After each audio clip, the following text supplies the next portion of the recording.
The overcast sky was filled with beautiful kites as people of all ages gathered near the Washington Monument to celebrate the National Kite Flying Festival. Well, I haven't flown a kite in easily 15, 20 years, so being able to do that is very nostalgic.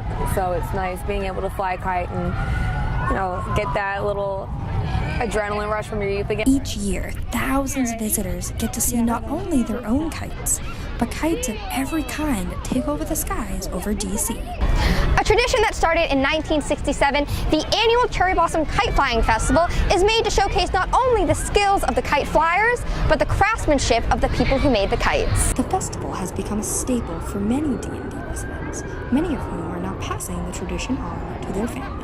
Somewhere I heard that there was a national kite festival here in D.C., and we're only 30 miles down the road, so just started coming and bringing my kids when they were his age, and now he's my grandson, so now he gets to come. But whether you're new to the game or a seasoned veteran, kite flying might be the best weekend activity for bringing out the inner child in all of us.